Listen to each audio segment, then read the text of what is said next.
Hope and Patience with Amelia Rope, a podcast about business, well-being and chocolate. Hello and welcome to Hope and Patience. It's me, Amelia Rope, ex-chocolate creator, now podcast creator and your host. If you're new to Hope and Patience, it's great to have you here. A huge hello and thank you. We're going to be exploring, delving into the stories of founders and dipping into pearls of wisdom from wellbeing experts. The guests will be inspirational and the precious insights shared guaranteed to be absolute gems. So today I have a very super talented lady. She is a co-founder of an award-winning natural skincare company with her sister. So my guest today is the wonderful Rebecca Hopkins, co-founder of Balanceme. Hello, Rebecca. Hello, thank you for having me. So we met back in 2015 and it was over Rose. That's right. It was a Rose chocolate bar that I'd created and we did a competition, I think it was. I think it was Mother's Day or Valentine's Day. I can't remember. I think it was Mother's Day. With your amazing Rose products. So Rebecca is a woman of chapters like most of my guests. Her background was in the corporate world, then I think qualifying as a reflexologist. That's it, yes. And then with Claire, your sister, going and doing wellbeing events because she was a qualified yoga teacher. So she started off as a management consultant, went to a mobile startup, but following a blood clot, she had a sort of a reassessment of her life and decided she wanted to take some time out and go travelling. But rather than just go travelling without a purpose, her purpose was yoga. So she learned the practice with lots of different teachers around the world. Wow, and she's never had any more problems? No, absolutely not. No, The 2 power of children yoga. later, all good. Wow. So then from there, you went to set up Balanceme in 2005. And from what I gather, you were a pop-up shop in Topshop. That's correct. So my love of beauty started, really with gardening and L'Oreal was where I started my trade. Trained as a reflexologist, as you said, because I was looking for a bit of a challenge, a new challenge. Also, it was a really stressful environment. And that was at the same time that Claire was studying yoga. Got back together, started our wellbeing events business. And what we would do for our clients would be to make some oils or foot scrubs to give as gifts. Everyone wanted to take a slice of the wellbeing home. And with my marketing PR background, I also knew that gift bags was something everybody really enjoyed. And it was a great marketing tool. And it was one of our clients at the time, Topshop, who actually approached us and said, look, we love these foot polishes, these peppermint foot scrubs that you've made us. And we're about to launch our shoe store within the store. Can we buy 200? And I remember seeing pound signs in my sister's eyes because she's the commercial one of the two of us. And I said, Claire, we cannot sell product that we've been making in the kitchen. We just can't do it. You know, we haven't. Not health and safety, etc. But it gave us the drive and the determination and the confidence, really, to actually think we could potentially turn this into a business. So we found a UK manufacturer, we worked with a designer, came up with branding, and actually went back to Topshop and said, look, we can't sell you the original foot polishes, but here's a curation of 7 products. What do you think? And they loved them and gave us a pop-up in Oxford Circus in their flagship store in 2005, September. Brilliant time, ran up to Christmas. And I don't think I could have planned a PR or a market sort of research project better because it was really at a time where all the opinion formers were flocking to see what the next big thing was. So it was great. So clever. I mean, it's incredible to set up, to create the product. And the product was the one that did the talking. Absolutely. And I think we were very ahead of the curve because it was way back when even well-being, because our original business was all about well-being in the workplace. So it's at a time where that just didn't really exist.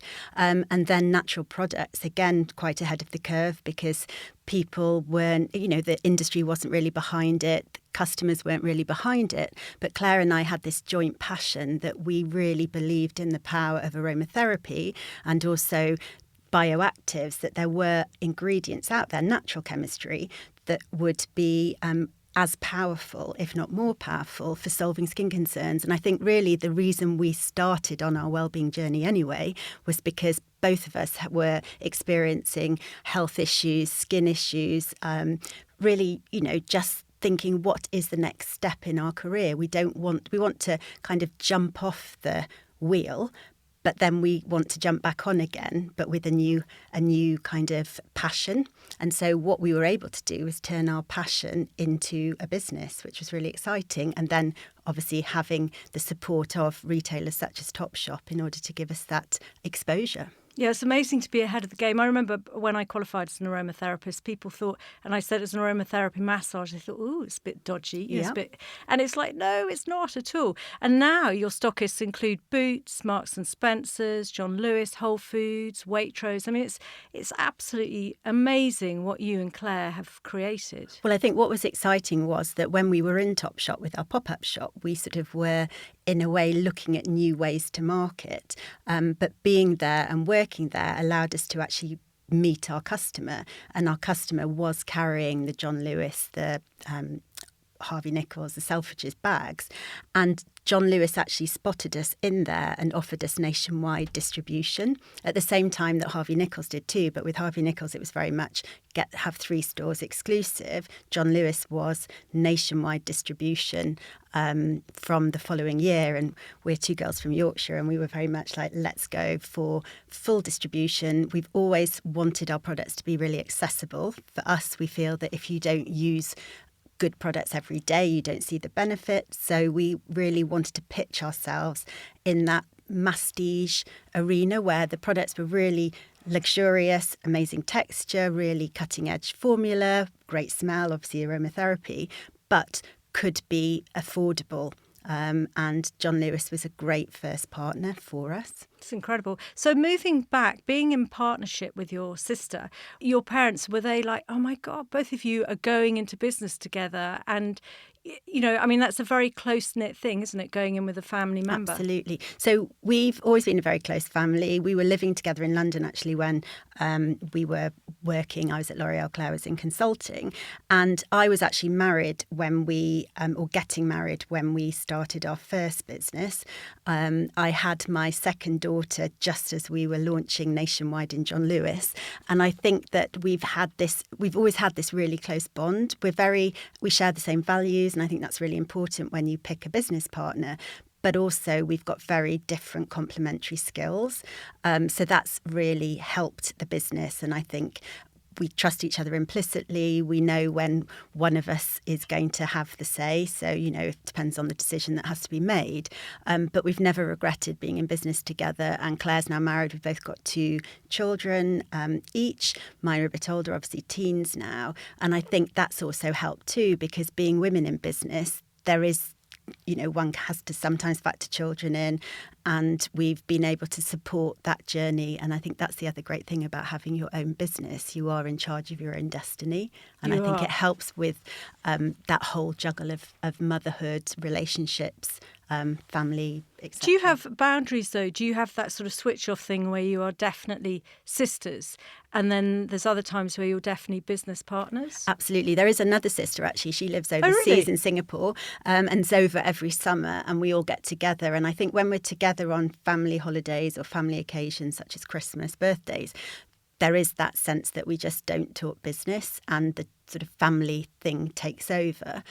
But when we're together, obviously, we're always exchanging ideas, and I think we feed off each other too. So there's a great there's always an art, isn't there? You hear lots of different people who are in business with their partners, husbands, wives, etc. And I think you have to have that understanding and have to respect boundaries. But sometimes you can't help crossing them. So I think we've 15 years or even 18 years actually since we originally started our business, and we were living together before that. We're fairly used to each other. Yeah, you must be used to each other. Agree to differ quite often. So the landscape of women in business has changed a lot. I mean, certainly I set up after you guys, 2007. But what I've been chatting about on my podcast is it really was very different. And I was listening to a fantastic podcast actually by a comedian who's called Viv Grosskop, and the podcast is How to Own the Room. And she mentioned someone she knows a woman who used to wear aftershave and suits. I mean, I remember being suited. That gave you. But I mean, do you remember those days? And how do you feel it's changed now? Has it created more challenges or? It's so interesting. When we had our original business, our wellbeing events business, we were doing a lot of kind of corporate events for very high net worth individuals, sort of banking clients, law firms. And these very high-powered women would turn up at this property in Knightsbridge that we turned into a day or an evening spa. We'd have lots of therapists and they'd come and they'd be quite, you could feel that aggression. And they'd arrive and we'd sort of say, look, here's a menu. You can choose facial massage, you can have a manicure with your guest, blah, blah, blah.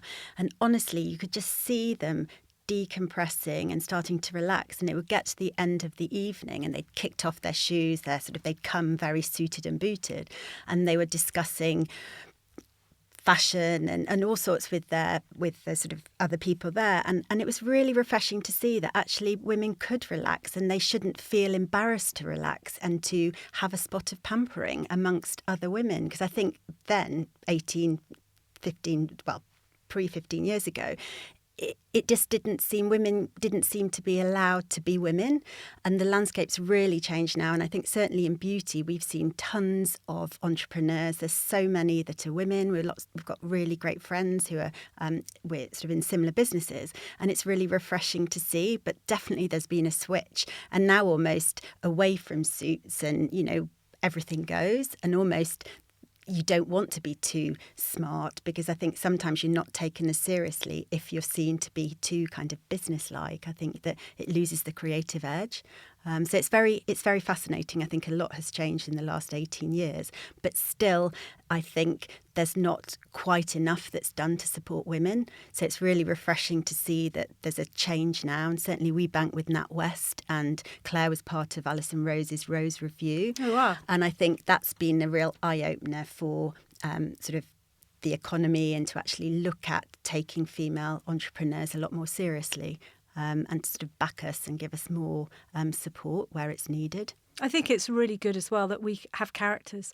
We can show our character in our dress or the way we chat, rather than this formalised life. Anyway, enough on that. So when you set up your business, there weren't many people in your area, or I don't remember many people in your area, in your arena. Do you feel that the sort of why of when you set up, the problem that you were solving then, is still the same problem that you're solving, or has it changed, and are you trying to solve a new problem within the industry? So we've always been about solving skin concerns, and I think what's quite interesting and exciting for Claire and I is because we've been around for quite a number of years and there's a lot of credibility there. We've won over 60 awards. As we've got older, our skin needs have changed, our family skin needs have changed, and we've been able to take advantage of innovation over that time. So in the beginning, it was about addressing our skin sensitivity, stress, maybe some hormonal outbreaks. Then as we've got older, it's motherhood, sleep, sleep deprivation. We've got this amazing eye cream, and now it's hormonal changes. Our parents are getting more elderly. Our customers have got different needs.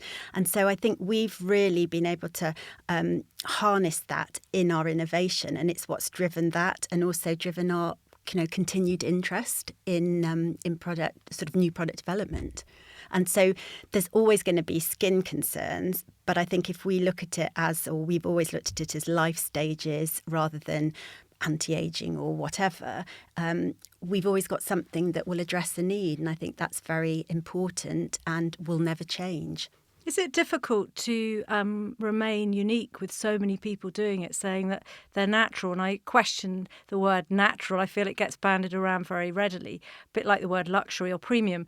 But I hate the word USP, but is it challenging, that whole thing of keeping your differentiation? Absolutely. I think, as you said, when we started, there wasn't so much competition. Now there is literally a new launch, or it seems to be a new launch every week. There's a lot of greenwashing out there. And I think what Claire and I take heart in Just is that explain for the listeners in case they don't know, what's greenwashing? it's just basically there's not a lot of regulation in the industry to say what's natural or what's clean. I think clean is the term really now that's used the most. And for us, we've always been very honestly natural. So we've always displayed the percentage natural of our products on our packaging. We have a promise that we adhere to. So what we don't put in is as important as what we do put in. And I think that now you see so much, we're vegan with this, with that, sustainability, but there's nothing to say you have to pass a particular standard. So Wow, it's very that's amazing. confusing for the consumer to know, have they, even just, I don't think a lot of customers don't understand the ingredient list, the INCI list at the back, but very much if the key ingredients are the things that appear at the top. So there's just not enough regulation, and there's a lot of promises out there. And I'm not saying that we would never knock other products. I think it's up to the individual to do their research and choose products accordingly and try things and see what works for them. But I think where we really stand out, I believe, is that we've always been credible and honestly natural. And what we've had to do as we've adapted over the years is to look at branding and identity and obviously stay fresh. So last year we rebranded, and we've now got these sort of a beautiful logo, which is perfectly balanced, reminiscent of weighing scales. We've got our 2 circles that sort of represents our science, nature, 2 sisters, the well-being, the physical and the mental. And I think it's about staying fresh in the communication and just letting customers know as much as possible about the brand so that they can make an informed choice, but certainly being honest. I think that's what's key for us. Do you think that there will be legislation that will come in? I'm presuming that will flush quite a few out of the I think what it's ocean. more about is that there's just more and more people talking about it. So it's navigating your way through to understanding what does clean beauty mean? Does it mean no parabens? Does it mean that it's vegan? When people talk about sustainability and sustainable packaging, what percentage of the packaging? And I think it's just up to each brand to just be honest. So for us, for example, with sustainability and with packaging, with our rebrand, it gave us the opportunity to really look at all of our componentry and to use as much sort of monoplastic. We use 50% post-consumer recycled plastic in our Wonderful. tubes. We're using as much glass as we can, but obviously a lot of glass comes from China, so you have to think about what's coming from where. And we, on all of our packaging, both our outer packaging and inner packaging, we're really clear to explain to the consumer how they can recycle, obviously according to their own individual sort of local council, etc. So I think it's just about being really clear with consumers as much as possible so that they know, right, if I'm buying into that brand, that's what I'm buying into. And so as far as a USP goes, I think there's always, everyone's always saying, well, I'm this, I'm that. For us, it's about solving skin concerns, providing really hardworking products that will that work, and being as sustainable and as consciously, honestly natural as we possibly can be. Do you think there are a lot of beauty fads? I mean, every weekend there's a new thing that we should all be into. Is that a challenge in the way that you've got to keep up, or do you sort of switch off from that chatter and just think we're going to keep on, and if we feel that we want to create a product to match that fad, we'll do it? There's a lot of noise, it's true, and I think with this digital age, social media, it's trying to keep up, and you have to play a certain game. But for us, it's just about staying true to what we believe in and making sure that we communicate the benefits of our products accordingly, and not jumping on bandwagons, because I think that's when it can get very dangerous, because you start to lose your own brand identity. It's about keeping true to who you really are. And finally, one question in this sort of challenge area is something that I want to share with the listeners, because it's one thing setting up a business, it's another having it for 3 to 5 years. It is quite another to take it over a decade, which I did. I think I just tipped into 13 years. I'm not sure, or maybe it was 12. But, you and Claire have created a business that is, as you say, 18 years old, but 15 years with product. That is phenomenal. I really mean that. And what were your growing pain challenges, and how have you managed to build something and maintain it in a really difficult economy?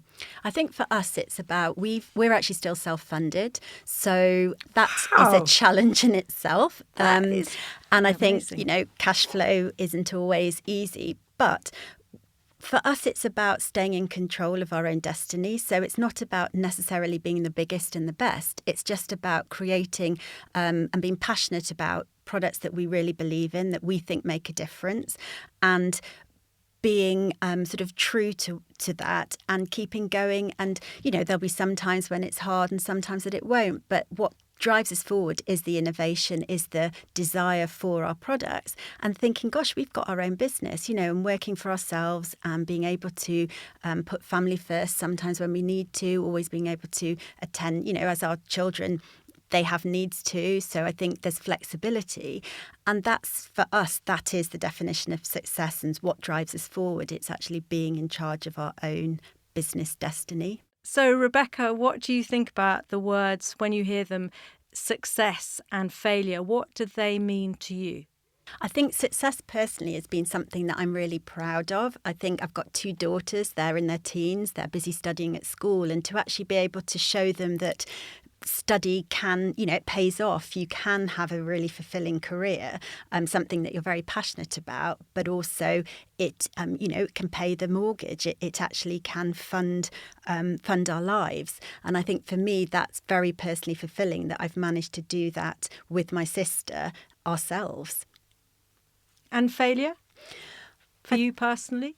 What I do sometimes look back on and think about I could have done better, quicker, would have been to embrace social media a bit quicker, I think, personally, and for the business. I think I'm quite shy, actually, as a person, and I don't really like to showcase personal life too much, but I do realise that I need to get out there more and be proud of what I represent and what I do. So I think I've using the failure in inverted commas as a new challenge, a new opportunity, and learnt from it and thinking, actually, I can get out there, I can turn this into a positive, and there's never a right or a wrong time to start. So actually be more bold. Wonderful. So why I'm saying wonderful is that it is time to head for one of the most favourite parts of the show, which is the chocolate break. So Rebecca has nominated for her chocolate, I'm just going to open it up, Green and Black's 85%. So if I pass that across to you, you break some, and I will just give the listeners some facts, although most people know about Green and Black. But Green and Black's was founded in 1991. I think they're now owned by Mondelez. They sold to Cadbury's.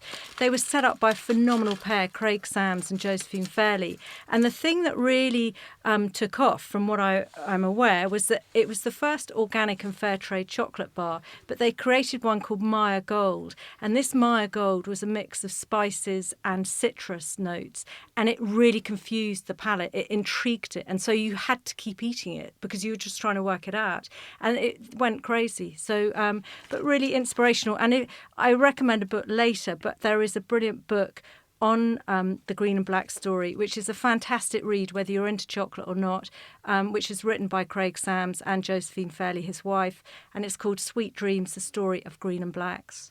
And I've got a special place in my heart for Jo, actually, which is really why I'm such a fan, because we share a mutual love of gardening. And also Jo is a phenomenal beauty editor, and she has literally championed our cause since day one. She's so passionate about Balanceme. She runs the Beauty Bible. We've won various Beauty Bible awards. And I think to share that passion, but also a real friendship. I don't have a huge sweet tooth, but I do love dark chocolate, and it would always be Green and Blacks, and the whole family, we cook with it, we eat it, it's always on our shopping list, and there's a special place in my heart for Jo, and I don't know Craig as well, I have met him, but certainly for Jo. So I've met Craig through the chocolate world and not Jo, but I mean, what a superb story. So that is very special, and I've still got some in my mouth. But anyway, on we go. Rebecca, you tuck in. Thank you. So we're heading into the bit of well-being. And for me, I feel that you're an example of how founders can integrate well-being into their lives. There is a funny connection that I discovered when I was researching Rebecca, which is that your yoga teacher Iyengar yoga teacher, Tom Logan, Tom. was my yoga teacher back when I was living in Clapham. Incredible guy. I miss him. And when I read it, I just thought, I need to find his classes again. I was burnt out. And he said to me, come to the class every day for a week, which I did. And how it helped me turn around the burnout was phenomenal. So when I read that, I had little goose pimples. I thought, oh, Tom. Yes, and Tom actually trained with my sister, Claire. So they trained in Iyengar together about 18 years ago, actually, when we ran Balanceme. So there's a special, again, another special place in our heart for Tom. Do you feel that you've pretty much nailed the work-life balance and the wellness side, well-being side, or do you feel that there are still areas that you could tweak and improve? I mean, what share with the listeners what you do? So I feel that there's always room for growth, and I think as you reach different stages, your body needs different things, your mind needs different things, and I think it always has to be things that you enjoy doing. So I very much embrace yoga from an early age. Claire got me into that, and that's been my constant through 2 pregnancies and sort of running the business, different types of yoga, but mostly I've stayed with Iyengar. It's a great practice. It pushes me, and I can always learn more.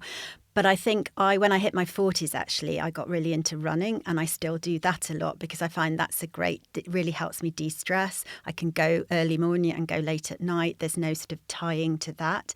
Obviously, well-being runs completely through our business, and it is about the work-life balance. But whoever really is in balance? I mean, if we're honest, there's times I think that's sort of utopia. But I think it's carving out, for me, well-being is about carving out some time for me, and that can be around the family, it can be during the day. I think everybody needs a bit of space, and it's finding what really is the thing that helps you.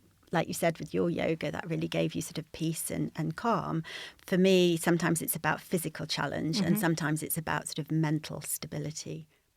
I agree. I mean, I was running until I broke my toe, which still is plaguing me after 2 weeks. So I've now this is a quick shout out for Caroline Jackson, I think she is on YouTube, because I'm now doing her workouts for people who've got injuries with their hurt feet and ankles and stuff. But it is extremely frustrating. Anyway, enough about me. I always seem to spin around in that. What I would love to know is how your sleep patterns are. You know, do you find that sleep is not a problem? Do you have your phone on or off? So I keep my phone out of the bedroom. I've sort of tried both, but I really do feel it's quite intrusive. So it's definitely out of the bedroom. My husband has his in, but keep that on the other side. For me, it's about various patterns. I've found of late I haven't slept as well, and actually that's again led to innovation for Claire and me. We've looked at the whole CBD, and we've incorporated that into 2 sleep products. Actually, we've got our Beauty Sleep Hyaluronic Mist because we didn't want just a pillow spray. We wanted something that was quite active and that was also skincare. So this is part of our self-care, well-being sort of theme that runs through the whole business. It's about preparation for sleep, because I think that's really important. You touched on keeping phones out. And I think it's about sort of mentally preparing yourself as well as physically preparing yourself, but then not getting too agitated if you do wake up during the night. So I found I like reading, so I don't mind if I read in the middle of the night. That often sends me back to sleep. Or meditation is something that I do practice as well. And just trying to clear your mind and take yourself off to a happy place. So I'll always try and take myself down to Cornwall and to the North Cornish coast and think about the waves crashing. And again, that helps calm me. But I do feel that as you move through life, and certainly I've found as a woman, there are times where you have no control over your sleep being disturbed too. I just find I have to go with it. That's funny because Pip, who was on the show, also was talking about Cornwall as her favourite hideaway. I find, like you, North Cornwall, it just does it for me. It doesn't matter whether it's snowing or sunny or whatever. Where is your favourite hideaway that you go to? So we've been going to Travone, which is near to Padstow, near Trevose Head, for years, for over 40 years as a family. And then we've taken our family back too. So that's very much our kind of Hopkins family happy place. It's a magical place. Do you have a book or a song that you would recommend to our listeners to read or listen to? So I love the Neapolitan series, so the Elena Ferranti and My Brilliant Friend. It's a quartet of books that I really lost myself in about 3 years ago. And in fact, I'm off to the National next week to see the play. And I don't know anyone, I've recommended it to so many people. It's this most beautiful story of two young girls growing up in Italy, and it's all different sort of family connections, and it's the most wonderful story. It's basically one of the protagonists telling the story of their friendship retrospectively, spanning 60 years. It's 4 books. It's incredible. Wow, I'm definitely going to get that. A song? Does a song spring to mind? I think Elbow is sort of One Day Like This. Again, it's a very happy, positive song. We listen to it a lot as a family. We've just last year we rode from London to Paris as a family. We were actually raising money for Great Ormond Street, and that was our song that we would play to spur us on every morning when we were feeling a bit tired. And finally, do you have any tips for our listeners at all? And also bear in mind that there could be some solopreneurs or small, just one-man bands who are trying to spin loads of plates and struggle to potentially look after themselves. Their well-being goes down on the list. What tips have you got for them? So I think it's surround yourself with a really strong network. So be that friends, be that other sort of industry players, skill sets that maybe are going to help you. Because I think having a team or a tribe around you is really important, and not beating yourself up because you might be spinning lots of plates, but you can't pretend that you're great at everything. I think it's recognising what you're good at and then surrounding yourself with help from other quarters. And I think also finding a mentor is very, very good, especially if you're a sole entrepreneur operating on your own or maybe with a small team, because there's so much you can learn from people who've done it before, and you don't have to take all their advice, but I think it does really help, and it's good to then stand back and challenge what you're doing and not be afraid to slightly change your path if there's a better way of doing something. That's great. Thank you very much. Could you share when you have had to have dollop loads of hope and a heck of a lot of patience? So the hope actually was 3 years ago. My youngest daughter was diagnosed with a 2.5 centimetre hole in her heart. It came as a huge shock. It was a birth defect. She actually had appendicitis, which is what brought it on. I feel quite bad because I grew up near the Peak District, and we were actually cycling that weekend, and she told me that she had tummy ache, and I sort of thought, I don't know, it's probably this hill, so I didn't really take it that seriously. And then I was called back to my parents, having partly sort of halfway down the M1, because actually this had turned into appendicitis. But thank goodness, because on the back of that, the hole was discovered and she had to have open heart surgery. And I think as a parent, to watch your child, she was 11 at the time, going through that, I had to have a lot of hope, and the whole sort of intensive care, nothing really prepares you for that.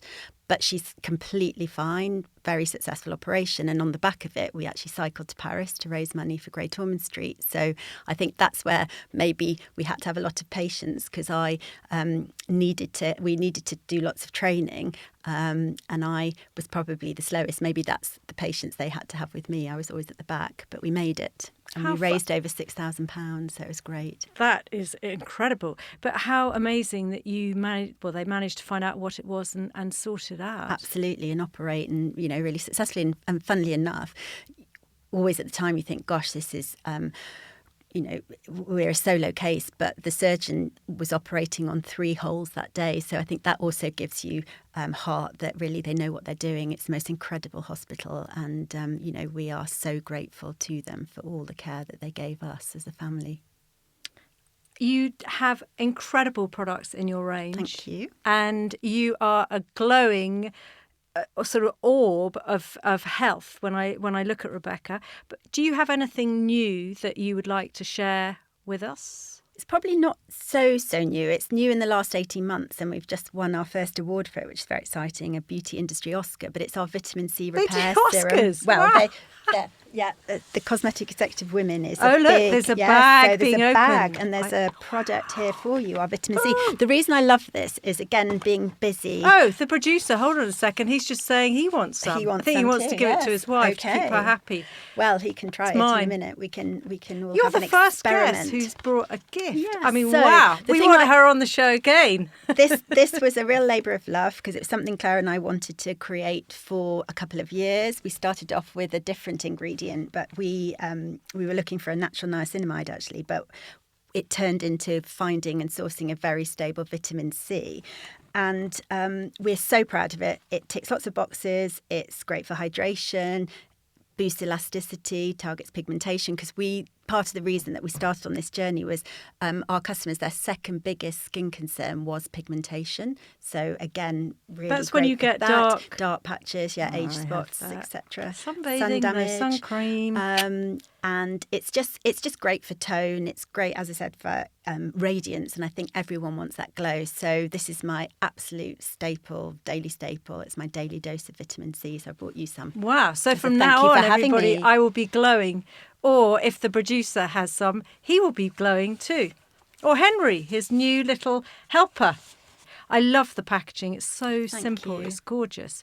So that has been a real treat. Thank you, Rebecca, so much for coming on the show. I've really enjoyed it. So it's great to go down memory lane. Well, you shared phenomenal pearls of wisdom with our listeners. I really appreciate it. And I salute you and Claire for growing your business for such a long time, maintaining it, and your quality just never, ever alters. It's incredible. Thank you. Well, there's a lot of new innovation on the horizon, so watch this space. Brill. Thank you.